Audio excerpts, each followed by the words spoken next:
I'm joined now, as I am every Tuesday, by the international panel of former Labor MP Michael Danby, Sky News contributor Kosha Gada. Hunter Biden, I want to start with that one if I can.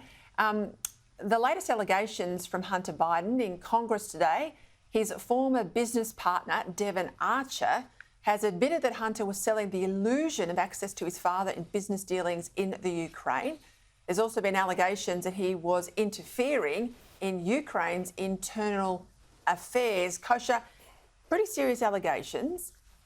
I want to get your take on them and how they're playing out in the Congress. But also, is this starting to take some bark off the president's run for 2024?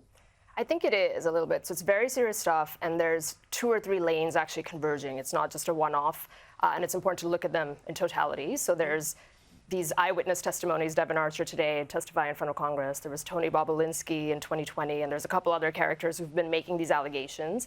There was the infamous laptop from hell that had a lot of incriminating evidence on it from guns and drugs and prostitution and things of that nature. And then there were the 2 IRS whistleblowers, which was a big story a couple of weeks ago, alleging financial crimes and that no taxes were paid on millions and millions of dollars. So you put all of that, these lanes are converging.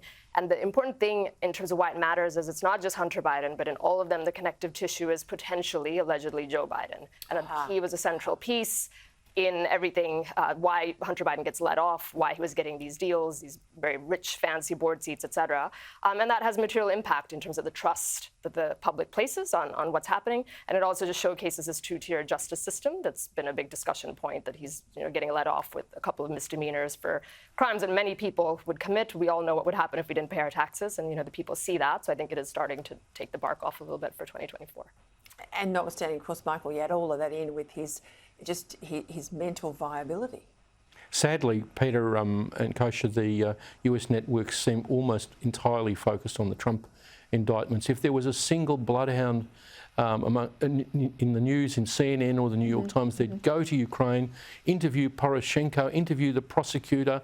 They could find out the real story there. And if it's true that Sleepy Joe was on these telephone conversations in order to get this $10 million passed on to his son, I mean, that's the biggest scandal in American politics, much bigger than the Trump indictments, however much I detest Trump.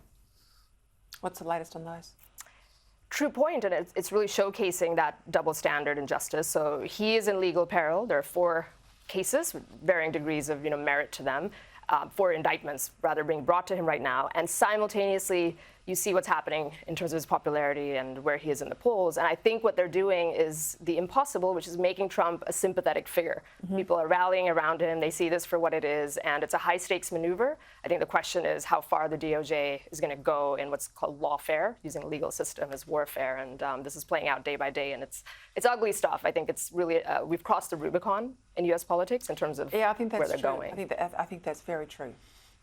What about the lack of fight, really, from any other contender, Michael? What I find really surprising, it's Trump and daylight. Even a player like DeSantis, I thought he'd perform better than he has so far. Yeah, I think he's focused on the economy, Trump. He's way ahead. I think he'll beat Biden if Biden lives to the election. And that's a sad state of affairs, because I don't particularly like Trump, but it's a sad thing for American politics that they don't have a viable Democrat or Republican candidate who is a bit more youthful. I mean, they seem to have a real problem with Dianne Feinstein, 90 years, nearly collapsing, McConnell having a freeze stroke on TV. Yeah. It's not good. Talk to me about Rishi Sunak. There's been a lot of energy moves post-Ukraine, the Russian gas, etc., opening up of coal mines again, a move to nuclear from some countries that had previously said no, a move back to coal-fired power. The pragmatic has absolutely changed the game of energy in Europe. We've got now Rishi Sunak saying, well, I'm going to have an open mind and encourage oil and gas exploration off the UK coast. He is. There's sort of a patchwork of things, as you just outlined, but it's being fed by the undeniable reality of a generational crisis, economically, cost of living crisis, energy crisis. And so there's no way that a conservative leader can do nothing about that. What I find interesting, though, is even in the wake of such a generational crisis, you have to give a nod, seemingly, to the net zero crowd. And so even when he's doing these policy acts, he always sort of covers it with a little bit of a nod to them. And I think that's just a reminder of how powerful that lobby is and how you always have to sort of factor them in to the rhetoric. What about this crackdown in Iran started up again, Michael? Well, I think the world's taking its eyes off Iran, and I think they're settling accounts internally before they go nuclear. The Europeans are now much more militant, led by the UK, since the Iranians showed everyone what kind of a society they were and a government by sending these drones to murder Ukrainian civilians. That's really changed the international atmosphere as far as Iran is concerned. I can't leave this off. Biden's sister, his political strategist, Valerie, I think her name is, she's come out and endorsed Meghan Markle for the White House. Was this a spoof, or was it fair income? It seems real. I think they want a little bit of that Markle sparkle on the White House, given all those other troubles that we discussed before. Doesn't she support her brother? It's like a Scud missile that will take them That's the down. tell.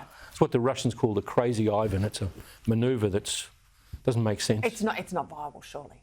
No, I don't think she has a chance. Who knows? We might see her run for Congress in like a very blue district in California, maybe, but I don't think she extends beyond that. Sounds I would like a think the freak world show. has jumped the shark if we go from a Biden-Trump sort of race and then we get to the White House. I mean, we might as well all give up and go home. Michael Danby, Kosha Gada, thank you.